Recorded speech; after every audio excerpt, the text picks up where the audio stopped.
पिछले जमाने का जिक्र है। किसी गांव में एक लोहार और उसका बेटा रहते थे। एक दिन बेटा अपने बाप से कहने लगा, अब्बा मेरे लिए एक छुरी बनाओ जिसकी धार बहुत तेज हो। बाप ने कहा, बेटा छुरी भली न कठारी, ये तो बताओ तुमने छुरी का करना क्या है। बेटे ने गोल मोल सा जवाब दिया, बस अब्बा मुझे छुरी चाहिए। आखिर बेटे के बेहद इसरार आग्रह पर बाप ने लोहे की छुरी बना दी। जब बेटे के हाथ में हथियार आ गया तो वो शेर हो गया। लगा बाप को डराने धमकाने की, अब्बा अब्बा फौरन राजकुमार के महल में जाओ और मेरे लिए राजकुमारी का रिश्ता मांगो। अगर नहीं मांगा तो मैं ये छुरी मारकर तुम्हारा सर तन से जुदा कर दूंगा। लोहार बेचारा ये सुनकर थर थर कांपने लगा। लड़के की आंखों में खून उतरा हुआ था। लोहार उस घड़ी को कोसने लगा जब उसने बेटे को छुरी बनाकर दी थी। अब सोचने लगा कि करूं तो क्या करूं, इधर कुआं उधर खाई। अगर राजा से रिश्ता मांगने गया तो राजा मुझे मार डालेगा, अगर न गया तो बेटा मुझे मार देगा। आखिर काफी सोच विचार के बाद उसने फैसला किया कि यूं मरने से बेहतर वहां मरना बेहतर है। चलो राजा के पास चलता हूं, चाहे कत्ल ही क्यों ना हो जाऊं। बात तो हो जाएगी कि लोहार राजा से रिश्ता मांगने आया था। अपने बेटे के हाथों गुमनामी की मौत मरने से बेहतर है कि राजा के हाथों इज्जत से मशहूर होकर मर जाऊं। एक दिन लोहार हिम्मत करके राजा के पास पहुंचा और वहां जाकर अपने बेटे के लिए राजा से राजकुमारी का रिश्ता मांगा।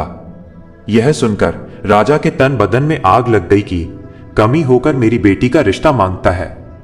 दिल तो चाहा कि अभी जल्लाद को हुक्म देकर उसका सर तन से जुदा करवा दूं, लेकिन वजीर जरा समझदार था। राजा के कान में सरगोशी करते हुए कहने लगा, महाराज इसे मरवा दिया तो खामखा हंसी मजाक होगा, लोग बात का बतंगड़ बना देंगे, हम किस किस का मुंह बंद करेंगे। अक्लमंदी यही है कि हम किसी तरह से इसे टाल दें, सांप मरे और लाठी भी न टूटे। हम इससे ऐसा सवाल कर डालते हैं कि जिसका जवाब ये सारी जिंदगी भी ढूंढ नहीं पाएगा। अगर गुड़ देने से ये मर जाए तो जहर क्यों दीजिए।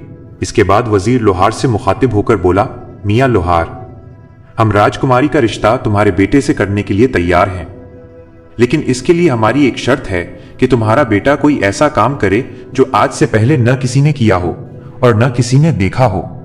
लोहार शर्त सुनकर वापस लौट पड़ा और अपने जिंदा बच जाने पर खुदा का लाख शुक्र अदा किया। घर आकर उसने अपने बेटे को यह बात बताई।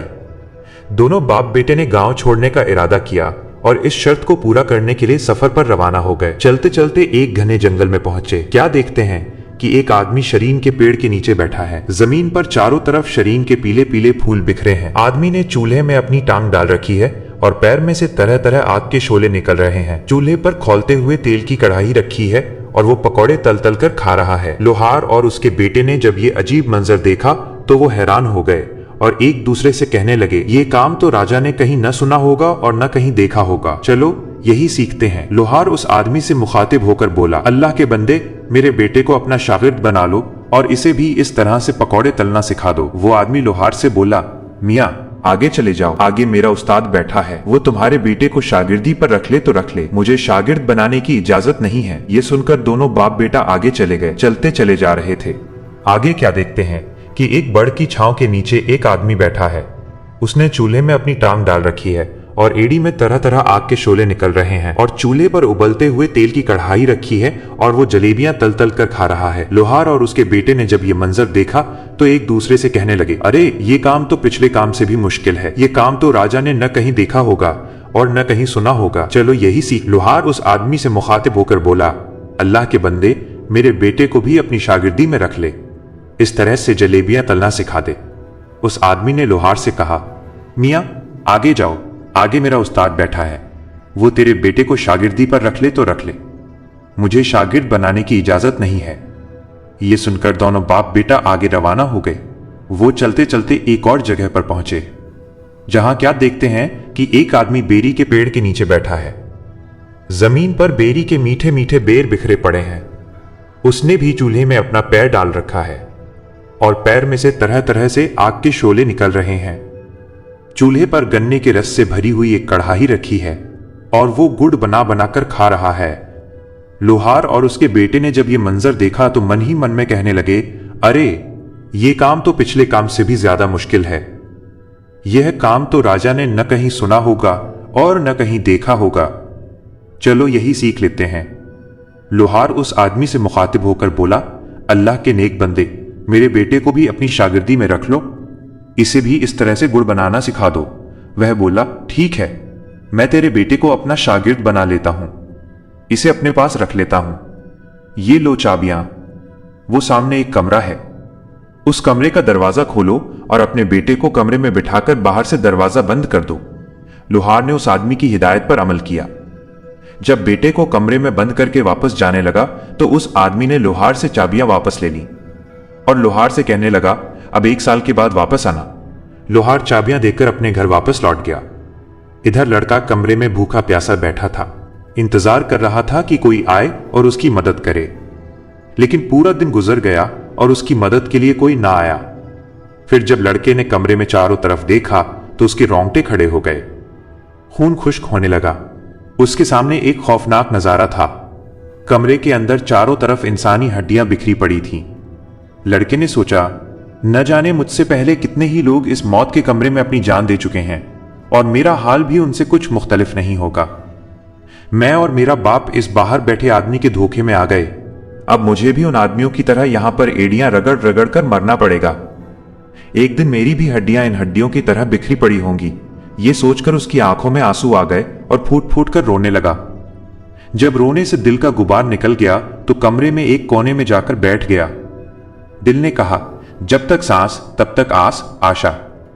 लड़के ने जमीन पर पड़ी हुई एक बड़ी सी हड्डी उठाई जिसका सिरा छुरी से ज्यादा तेज और तीखा था और दीवार खोदना शुरू कर दी। दीवार से मिट्टी गिरती रही और गिरती रही। आखिर रात दिन की मेहनत रंग लाई। दीवार में इतना बड़ा सुराख हो गया था कि एक आदमी उसमें से निकल सकता है। जब लड़का उसमें से निकलकर दूसरी तरफ गया तो क्या देखता है कि एक और कमरा उसका इंतजार कर रहा है। कमरा खूब सजा हुआ है, कीमती पर्दे लटक रहे हैं, कमरे में बहुत कीमती कालीन बिछा हुआ है। जाली के पर्दे के पीछे सांस लेते हुए किसी बहुत हसीन जिस्म का एहसास होता है। ज्यों ही लोहार के लड़के ने पर्दा सरकाया तो उसकी आंखें खुली की खुली रह गईं। क्या देखता है कि एक गोरे रंग की मालकिन एक बहुत खूबसूरत लड़की बिस्तर पर लेटी हुई सो रही है। जवानी की नींद में सांस लेते हुए उसका जिस्म मुसलसल हरकत में है।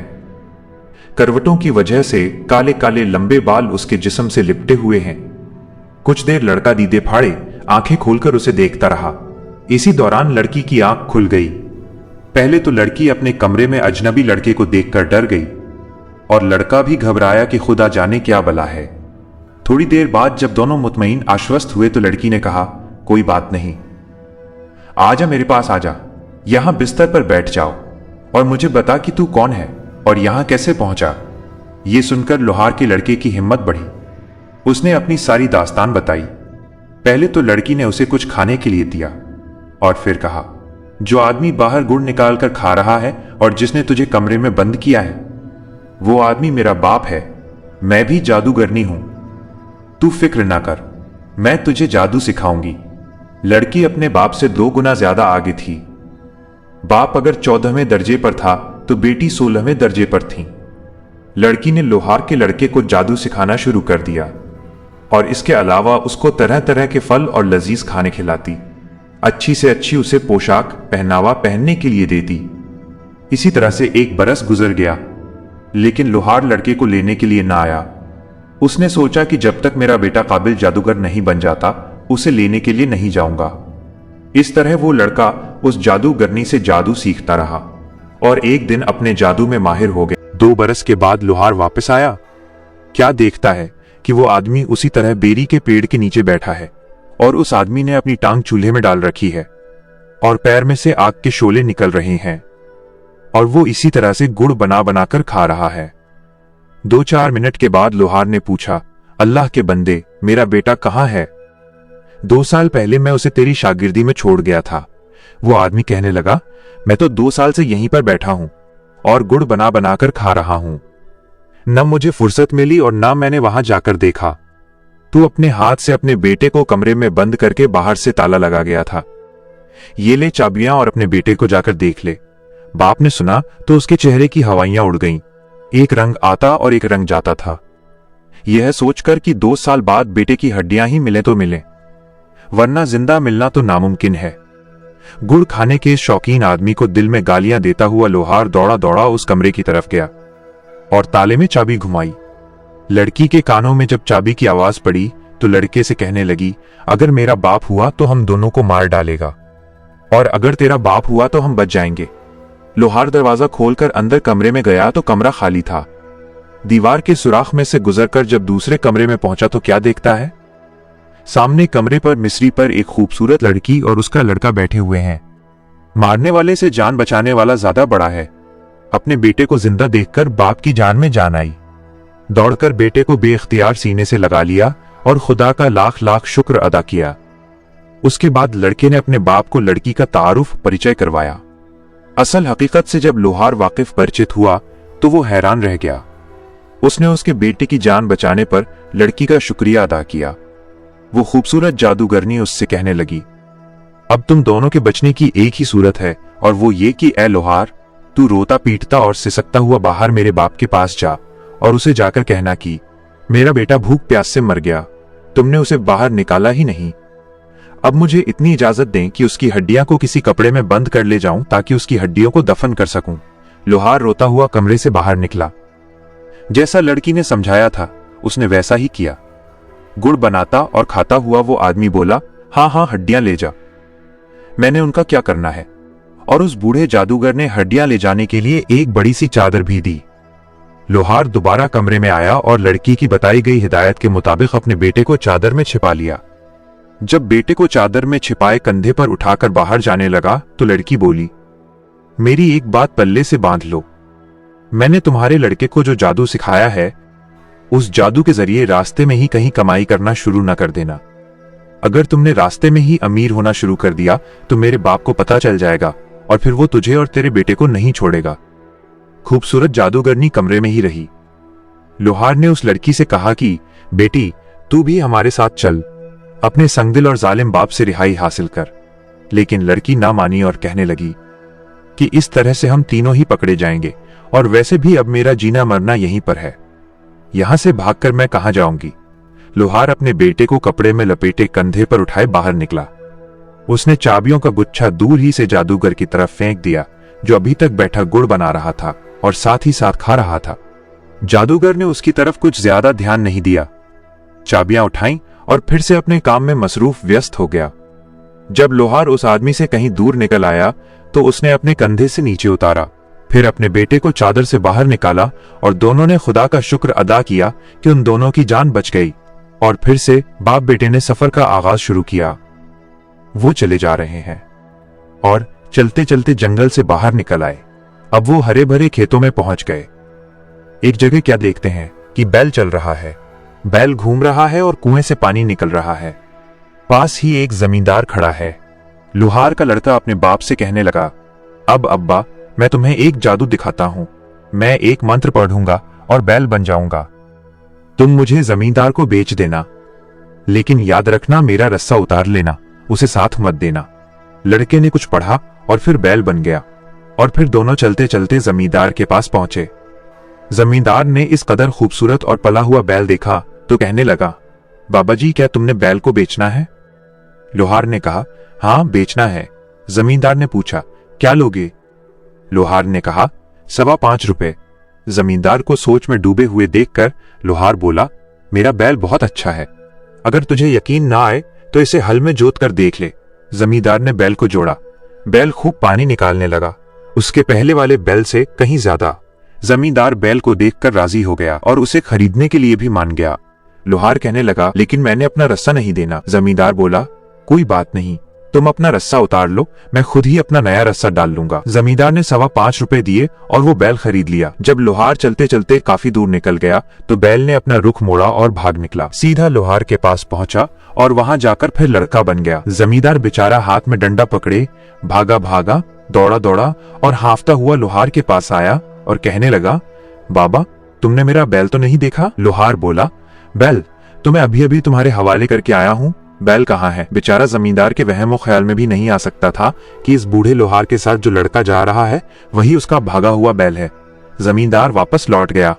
लोहार और उसके लड़के ने लड़की की दी गई हिदायत पर अमल नहीं किया और रास्ते ही में कमाई करना शुरू कर दी। अब रास्ते ही में उन्हें इसका खामियाजा भुगतना पड़ा। बूढ़े जादूगर को पता चल गया कि लोहार का लड़का जिंदा है और मेरी कैद से फरार हो चुका है। मेरी अपनी बेटी ने उसे मुकम्मल जादू सिखा दिया है। वाकई घर का भेदी लंका ढाता है। जादूगर ने एक बूढ़े आदमी का रूप धरा और उनसे पहले ही आगे रास्ते में आकर बैठ गया। लोहार के लड़के को क्योंकि पहले भी कामयाबी मिली थी, इसलिए उसने फिर से लालच किया और इस बार ऊंट बनने का सोचा। अब्बा अब्बा, इस बार तो मेरे बदले पूरे 9 रुपए मांगना और 1 रुपया भी कम मत करना, और याद रहे मेरे साथ नकेल मत देना। इतना कहकर लड़के ने मंत्र पढ़ा और ऊंट बन गया। लोहार इस ऊंट का रस्सा पकड़े पकड़े चलता चलता उस जादूगर के पास पहुंच गया जो फकीर का भेस बदले उनका इंतजार कर रहा था। फकीर ने लोहार से पूछा, बाबा जी क्या ऊंट बेचना है? फकीर ने लोहार के दिल की कही थी। उसने खुश होकर कहा, हाँ बेचना है। फकीर ने कहा, क्या लोगे? लोहार ने कहा, 9 रुपए। फकीर ने फौरन 9 रुपए निकाले और लोहार की हथेली पर रख दिए। अब लोहार को याद आया और बोला, मैंने ऊंट के साथ नकेल नहीं देनी। फकीर भी जादूगर था और राजदार था, नकेल के भेद और अहमियत से वाकिफ था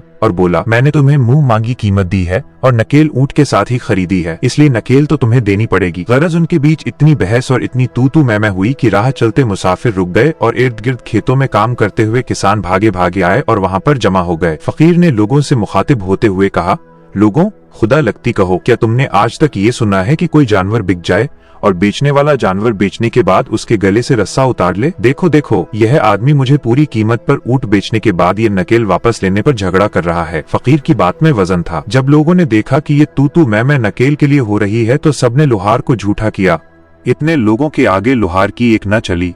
उसे न चाहते हुए भी ऊंट के साथ नकेल फकीर के हवाले करनी पड़ी। फकीर जो जादूगर था और नकेल की हकीकत से वाकिफ था, उसी के मारे उछलने लगा। लड़का अब जादूगर के कब्जे में था क्योंकि अब नकेल जादूगर के हाथ में थी और इसलिए उसके लिए अब ये मुमकिन न था कि वो पहले की तरह आजाद होकर वहां से भाग जाए। लेकिन लड़का भी अब आम लड़का नहीं था। 2 साल जादूगर की लड़की की शागिर्दी में रहने के बाद एक काबिल जादूगर बन चुका था। उसने मंत्र पढ़ा और कबूतर बनकर उड़ गया। जादूगर के हाथ में नकेल का दूसरा सिरा झट से नीचे गिर गया। उसने पीछे मुड़कर देखा तो ऊंट का कहीं नामो निशान भी नहीं था और नकेल नीचे जमीन पर गिरी पड़ी थी। अब जादूगर ने भी मंत्र पढ़ा और बाज बनकर कबूतर के पीछे लग गया। लेकिन लड़का भी कुछ कम नहीं था। शेर को सवा शेर। कबूतर ने जब नीचे झुककर नीचे देखा, गांव की कुछ औरतें झुकी हुई छिछले तालाब में से आंसू भर भर कर काली स्याह चिकनी मिट्टी निकाल रही हैं ताकि अपने कच्चे घरों और फर्शों पर पोछा लगा सकें। इससे पहले कि बाज कबूतर को पकड़ता, लड़का मंत्र पढ़कर मेंढक बनकर छिछले तालाब में जा गिरा। ये देखकर बूढ़ा जादूगर बगला बन गया। छिछले तालाब में उतरा और चौंचे मार मार कर मेंढक को तलाश करने लगा। एक गांव की खूबसूरत गोरी लड़की भी अपने लंबे लंबे हाथों से मिट्टी निकाल रही थी। लड़के ने फिर से मंत्र पढ़ा और मेंढक से छल्ला बनकर लड़की की उंगली में चला गया। बगला जादूगर अब उसकी उंगली से छल्ला निकालने से तो रहा। थोड़ी देर बाद औरतें मिट्टी बर्तनों में डालकर अपने घरों की तरफ चल पड़ी। जैसे ही लड़की अपने घर पहुंची, जादूगर बगले से फकीर बन गया और सदा लगाते हुए उनके घर पर जा पहुंचा। लड़की छानने में आटा डाले दरवाजे पर आई। जादूगर बोला, बेटी मैंने आटा नहीं लेना, मैंने तो वो छल्ला लेना है जो तुम्हारे दाएं हाथ की छोटी उंगली में है। ये बात सुनकर लड़की को गुस्सा आ गया। तू कौन होता है मुझसे ये छल्ला मांगने वाला? जब ये तकरार लड़की की माँ के कानों में पड़ी तो वो भी दरवाजे पर आ गई। अब जो माँ को असल बात पता चली तो वो लड़की से बहुत खफा हुई। माँ शक्की मिजाज औरत थी। लड़की से कहने लगी, तू तो छिछले तालाब से मिट्टी लेने गई थी, ये छोटी उंगली में छल्ला कहाँ से पहन कर आ गई? बता तेरे किस यार ने ये छल्ला दिया? इसे फौरन उतार और फेंका। आने दे तेरे बाप को, सब बताती हूँ। इससे पहले कि तू कोई चांद चढ़ाए, कर देती हूँ तेरे हाथ पीले। लड़की बेचारी अजीब मुसीबत में पड़ गई थी। उसने अपनी छोटी उंगली से छल्ला निकालकर फेंक दिया। फकीर इसी इंतजार में छल्ले पर आंख रखे खड़ा था। उसने छल्ला पकड़ने के लिए हाथ आगे बढ़ाया। लड़का फिर छल्ले से कबूतर बनकर उड़ गया और जादूगर बाज बनकर उसके पीछे लग गया। आखिर राजा का महल आ गया। दोनों ऊपर उड़ रहे थे। राजा कचहरी लगाए बैठा था। इससे पहले कि बाज कबूतर को पकड़ता, लड़का कबूतर से सोने की तार बन गया और बादशाह के ताज में जाकर गिर गया कि यहाँ से तो बाज मुझे नहीं निकाल सकेगा। जादूगर फिर बाज से फकीर बन गया और बादशाह के सामने आकर सदा लगाई। राजा ने कहा, मांग। क्या मांगता है? फकीर ने कहा, राजा तेरे ताज के अंदर जो सोने का तार है वो मुझे दे दे। ये बात सुनकर राजा को बहुत हैरत हुई कि मेरे ताज में सोने का तार कहाँ से आया। ये सोचकर उसने एक हाथ ऊपर उठाया कि ताज में हाथ डालकर देखे तो सही। जो ही राजा ने ताज में हाथ डाला और राजा के हाथ में आते ही तस्बीह बनकर टूट गया और जमीन पर बिखर गया। फकीर फौरन मुर्गा बनकर उन्हें चुगने लगा। बिल्ली बनकर उसने मुर्गे को पकड़कर दबोच लिया और वहीं पर मार दिया। राजा हैरान परेशान ये सब कुछ देख रहा था। हैरत से उसकी आंखें फटी जा रही थीं। ऐसा मंजर राजा ने कभी अपनी आंखों से नहीं देखा था। इधर मुर्गे को मारने के बाद लड़का अपनी असल हालत में वापस आ गया था और आगे बढ़कर राजा के रूबरू आदाब बचा लाया। राजा जो अभी तक हैरत में डूबा हुआ था, बामुश्किल ही बोला, ये सब क्या माजरा है? लड़के ने कहा, महाराज बताइए, क्या आज से पहले आपने ये सब देखा या सुना? राजा हैरत से मुंह में उंगलियां दबाए हुए बोला, नहीं, कभी नहीं। इस पर लड़के ने कहा, महाराज अब अपना मुआहदा समझौता याद कीजिएगा जो आपने मेरे बाप से किया था। मैं उसी लोहार का बेटा हूं। मैंने भरी कचहरी में इतने लोगों के सामने आपकी शर्त पूरी कर दी है। अब आप अपना वादा पूरा करें और मुझे राजकुमारी का रिश्ता दीजिएगा। राजा के पास अब कोई रास्ता नहीं रहा था। उसे मजबूरन हाँ करना पड़ी और अपनी बेटी का रिश्ता उसे देना पड़ा। चंद रोज बाद लोहार अपने लड़के को सजाए सजाए घोड़ी पर बिठाए बारात लेकर राजा के महल में आ गया। धूमधाम से शादी हुई। लोहार का लड़का बादशाह का दामाद बन गया। चूंकि राजा का कोई बेटा नहीं था, इसलिए राजा ने लोहार के बेटे को ही अपना वलीअहद बना लिया। चंद सालों बाद जब राजा मर गया तो लोहार का लड़का तख्त पर बैठा और निहायत आन बान से हुकूमत करने लगा।